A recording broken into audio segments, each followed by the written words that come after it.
Welcome back, Not So Secret Society members, to our second installment of our author interview series for the Right Women Book Fest. Follow them on Instagram at the Right Women Book Fest. This episode, we interviewed Molly O'Hare, who is the author of Stumbling into Him or Learning Curves, which are romance novels.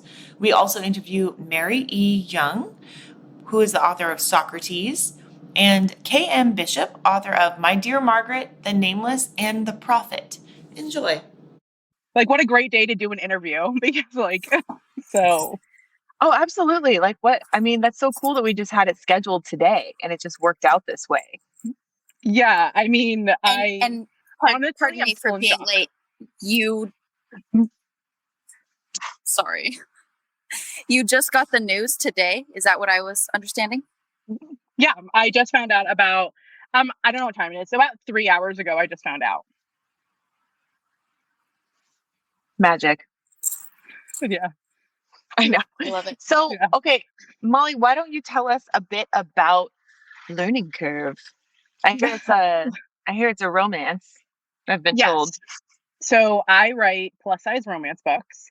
Love it. I started writing plus size romance books because I love reading, but I was really tired of not reading characters that looked like me. So I wanted to at least read even my own books that's with someone that looked like me in it. And so I started on my journey of just being a plus size romance author. And in Learning Curves, you'll see in my preface I have that I have very severe learning disabilities and dyslexia. So I don't know, years and years and years ago, I had to get we had to get assessed every year because I was in special parallel classes. And I had a therapist that was assessing me that told me that I was worthless and that I was a waste of space in the world. So of course, that definitely was horrible, but I took that as drive and I just pushed as hard as I could. And then Learning Curves is the story of Ellie, who had the exact same thing happen to her, where she was told she was not good enough because she has learning disabilities. She was not going to amount to anything. And then she proved them all wrong and became the best special ed teacher there was in the whole county. And then it just so happens that she falls in love with a guy that has a daughter who has special ed needs as well. So that's kind of the whole meat and potatoes of Learning Curves is just you aren't less just because something is different. Just because anything is different does not make you less of a person than who you are. So that is pretty much all of Learning Curves. That's fantastic. I think that sounds so interesting. I love it. Yeah. I also love it. Add to cart. Yeah. Thanks. Add to cart for sure. So, being that a person with a learning disability, do you find that it takes you a little bit longer to write, or is it more in the editing process that is a little bit more trying, do you think? Definitely the editing process. Because I've had my disabilities my whole entire life since they run in my family. My brothers had them. So I just grew up learning basically learning a different way than everyone else. It was still the same thing. Mm-hmm. I just had to get to point B with going in a couple circles where other people went from A to B in a straight line. So I'm actually in that world. I've always been super creative because I had to be creative to get to the answer that I need. So I can write like crazy, just absolutely I can just pound out words and everything. But then the editing definitely, I have to go back and be what word was I trying to write? Right. That doesn't even, why is there a Z in that? I don't even think there should be a Z in that kind of stuff. What does that process look like? How do you start? So my process in writing is I am what you call a pantser. I don't plot whatsoever because if I plot, I know the end of the story and it's not fun for me. I don't know why. That's just a weird kind of thing. So I sit down to the computer and I start typing. Whatever comes out, I just put it onto the paper or onto the computer. And then normally I walk away and I come back and I read it and I'm like, oh, can I make anything out of this jumbled mess? And if I can, then I just move on to the next chapter and I keep going. And then I have a great group of editors and proofreaders and everyone to help me along the way. Because without them, you would get books full of just some weird spelling stuff. So, yeah. I love that. It's always important to have a good team. How do you seek out people like that too? Are you self-published or did you go through a traditional publisher? So I'm self-published. And then when I first started, first I'm in a whole bunch of communities like on Facebook and online, just with people helping people and just kind of getting into like just the know-how of writing. When I published, I didn't know anything. I just wrote a book and published it. Like it went through one round of editing. Like I didn't know any better.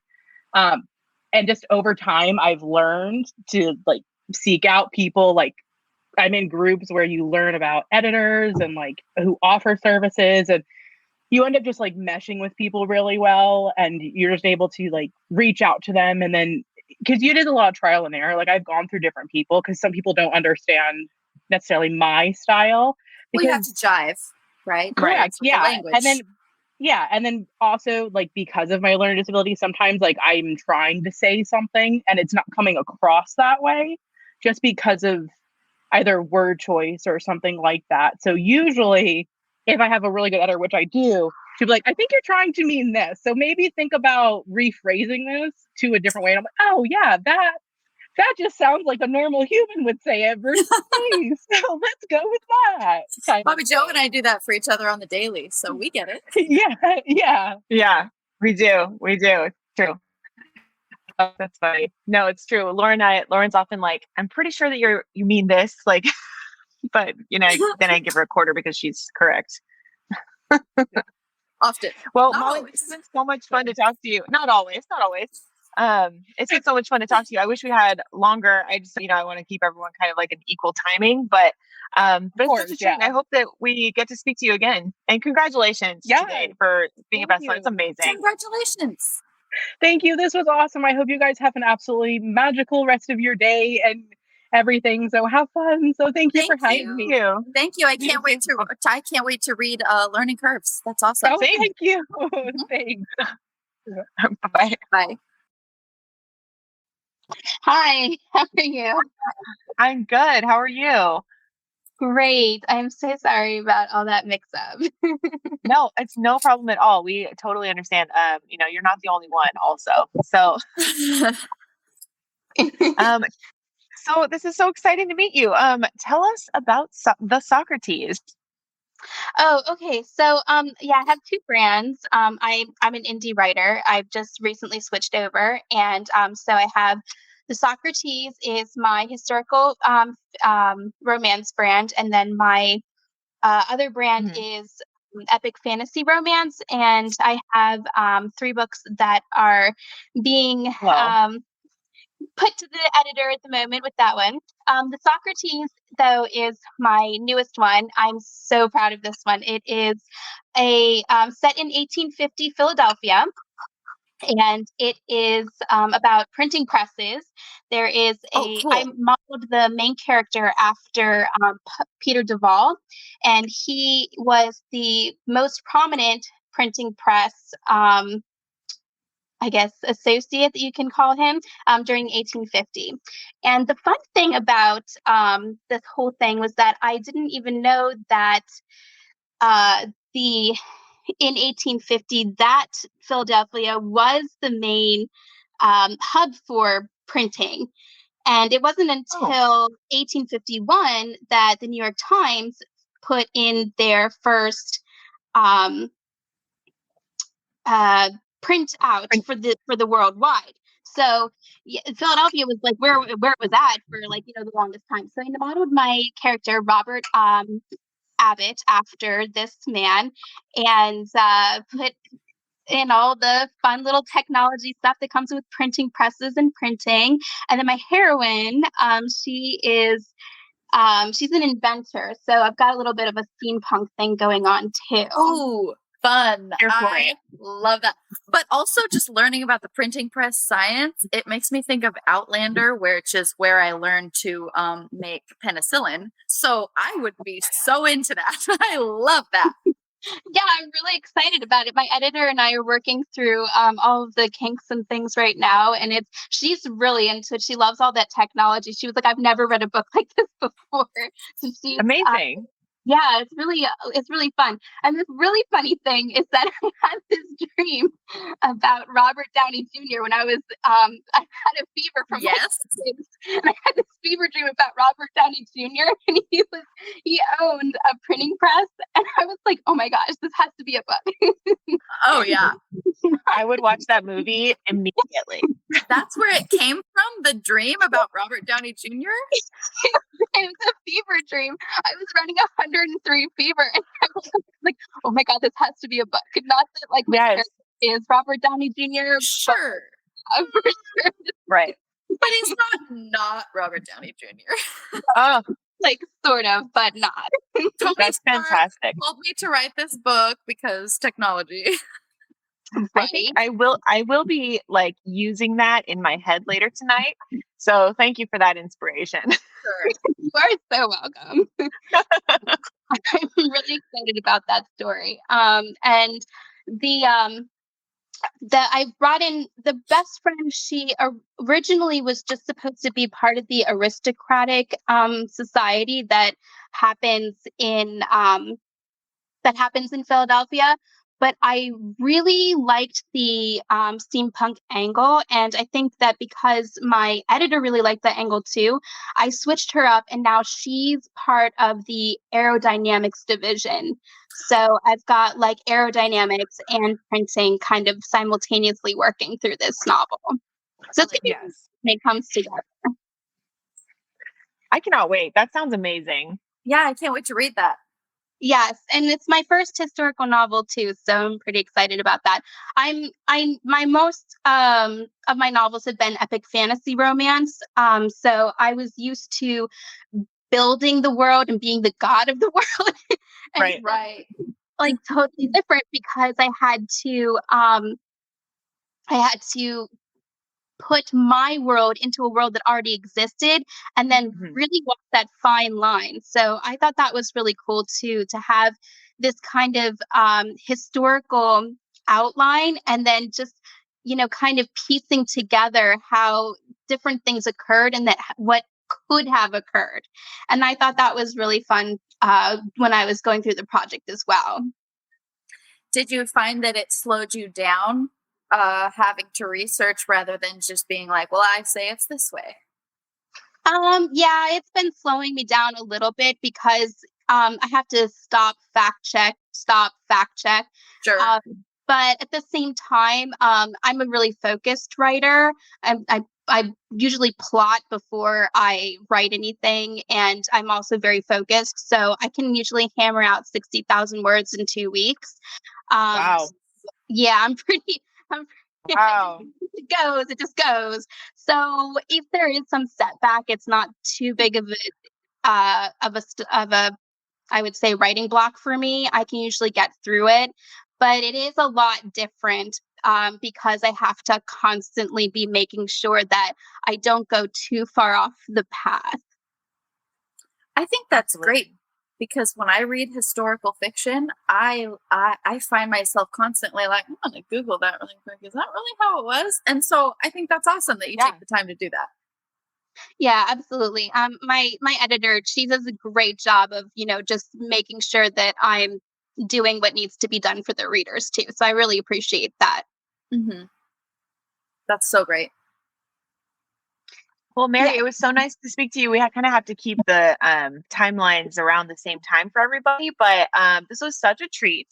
And I hope that we get to speak to you again. And we are super looking forward to reading this book. Oh, for sure. Thank you so much for having me. And I'm really excited to have it on the market. So when it's there, definitely pick it up and let me know what you think. Yeah, absolutely. Thanks so much. Thank Bye. you. Have a wonderful evening. You You too. too. Bye. Hi, how are you? Hi. Oh. Lauren's now. just, like You meant adjusting her. our next one is Yeah. right I meant now. immediately, Lauren. Like, yeah, when I realized it was gonna be on camera, I was like, oh god, I gotta fix my hair. Oh And yeah. excuse the onesie. It's like literally the only thing I want to do when I get home from work. Because like I said, I'm pregnant, so I hate the work clothes and stuff. I just want to put on something loose and Oh, Sure. yes, Or I'm the same way. Immediately when I get home, it's like strip into comfy clothes because I just can't like stay in work clothes longer than I need to by any amount of time. This will have to do. It's a little wild, but I love it. it'll have to do. It's very Claire in Outlander, since you mentioned it Outlander is earlier. It is. I heard you guys Yeah. talk about that. There it is. Okay. Yeah. Thank you. Oh my gosh. Congratulations on the pregnancy. Oh, thank you. Oh my gosh, Thank yes. you. And it appears that you have birthed 3 books. 3, yeah. So I have one that is That's so a historical rom-com. It's set in the Victorian Mhm. era. It's called My Dear Margaret. I have it right here. Oh, cool. Oh, I gorgeous. love it. Yeah. I love the cover. Thank you. I have nothing to do with my covers. It's really just my my publisher. She puts everything together. And then I have a fantasy series, which it's going to be a trilogy, but I only have 2 books out. So I have The Nameless, which is the first one, and then Cool. The Prophet just came out this year. So that's the second one. So Okay. yeah, those. So I kind of write in a lot of different genres. I'm obsessed with period pieces. Jane Austen Same. has been my Same. inspiration since high school. I'm obsessed with her. I'll always be obsessed with her. I read Pride and Prejudice every year. So I do love sticking to that genre, but I do always kind of add my own twist to it. Like last year for NaNoWriMo, that's the National Novel Writing Month, I wrote a period piece, but it's more I also love true crime. So one of the things that I put into it was the idea that there's like all these murders that were happening and everyone thought it was a werewolf. It's based in like the 1700s. But that was just kind of the thought back then, when if all these murders were happening, they blamed it on vampires and witches and stuff like that because they didn't know better. So this small town thinks it's a werewolf, but this woman and her uncle are investigating it to see if it actually is a werewolf or if there's just someone killing a bunch of people. So it's like a mystery period. Sure. piece. Yeah. I love that. It has Love some that. I haven't had time to like edit it, but Oh, that one's not out yet. that one's not out yet. Oh, okay. That was just one of the random period piece dramas that I. Mhm. So I'm always writing in something weird or different. It's always like either period piece plus murder mystery or rom-com or fantasy. I'm not really sure how I got into it. I don't even Are we actually back? read it as Yeah, much. we're I back. just got into reading fantasy, so I was really kind of surprised that I was rolling off with the fantasy books. Yeah. Right. Maybe it's something like, you know how when Oop, I Jane can't hear you. Austen. Oh, am I muted? Oh no. Are we back I now? think it's just a. Can you guys hear me? For some reason, Yeah. Yeah. I can hear both of you. Oh, okay. You Can can't. you hear me? Oh, strange. She can't hear Am I- us. At all? Oh yeah, I guess not. No. Oh no. Pam, can you hear us? that's weird. I'm not sure. I can hear both of you. Yeah, same. I mean, I see you guys, but I can't. For some reason, I can't hear. Oh you no. anymore. My volume is. Oh no. That's strange. It's probably the Wi-Fi or something. This is the trouble with the streaming. Internet. Yeah, I think interweb. I know. Well, Do you guys want me to get off and then try to get back in? yeah, try to get back in. Yes. Okay. All right. I'll be- Okay. Okay. I'm like, yes, that's a good idea. Oh, she can't hear us. Yeah. AJ, just give us a few minutes and we'll wrap up here with KM and then we'll get down to your books. Exciting. Lauren, what were you gonna say? Nothing. Never mind. Okay. Sounds good. Okay, here she's back. Add to stream. I love how our logo looks in the corner. Can you hear us now? Now. Yeah, I can hear you. I'm not really sure. Okay, Great. I So think weird. I got like a phone call, so I went to like swipe it up, and I think that must have like ruined the audio. So Yeah, Probably. you never know. yeah. Okay, so I was saying that it's kind of like how Jane Austen, when she wrote Mansfield Park, like she was doing her like version of like, obviously not period piece for her at the time because she was living it, but the her commentary on the Gothic novel, right? So like the Gothic rom-com, kind of like the original Gothic rom-com, really. So maybe like since you're such a huge Austen fan, that it comes from something like that, like just playing with different worlds, and looking at it from a different perspective. Yeah, I would totally take that and say that because she is like a huge inspiration for me. I'm so obsessed with her. So Oh, same How could you girl. not She is everything. So we're actually this season we're gonna be doing what is it? What Pride and Premeditation. Because this season on the podcast we're doing adaptations, or no, sorry, not adaptations. We're doing retellings. So classic stories that have been retold. And so Lauren's actually listening to Pride and Prejudice right now, and rereading it, and just to kind of get ready for the next book. So that'll be really fun. that would be fun. Actually, I don't know what that sound is. I don't read it every year like you, but I am enjoying. I'm listening because I haven't read it in a while, and I'm enjoying it a lot. And I'm just cracking up now as an adult. It's much more adaptable than when I was in 10th grade. Mhm. Yeah, I mean, I read it. Oh, absolutely. So I like had to read it, Mhm. but then at the same time, I breezed through it, and I feel like I finished it weeks before my other classmates. One, I'm sure. because the 2005, and kind of aging myself right now, the 2005 Pride and Prejudice movie was actually coming out into theaters. I'm like, I got to finish the book before the movie comes out so I can watch the movie. So Same. Oh, yes. For me, it came out. I don't know. I remember I left a cheer competition and I put a big T-shirt on, and my friends and I went to see it right after. And then when I got to 10th grade English the next year, I think we watched it in class, and it was like, Matthew McFadden. I'm a senior. This is the beginning of my senior year for that. Oh, okay, yeah. Me too.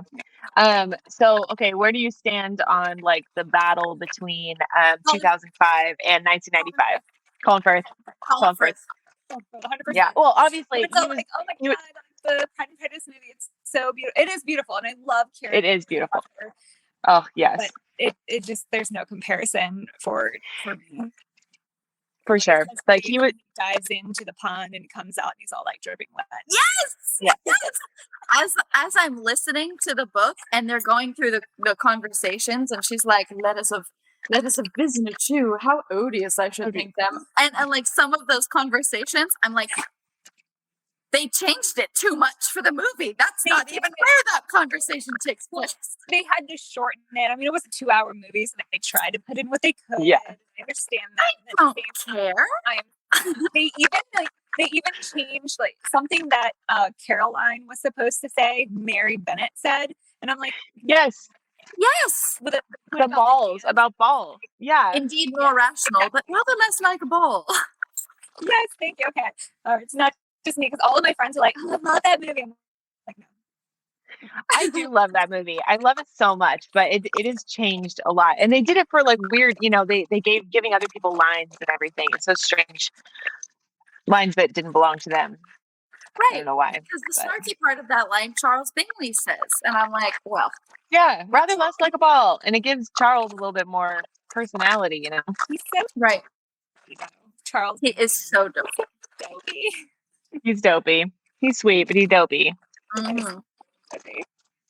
So anyway, okay, and this has been so much fun, and we definitely will look into your books. We can't wait to read them, and we're going to post all of the information on our social when we have the opportunity to do so. But this has been a pleasure. Thank you guys for having me. This was a lot of fun. Good. Yes. Thank you very much so much for taking the time. And good luck with your pregnancy. Yeah. Bye. Thank you so much. Thank you. Bye. Bye.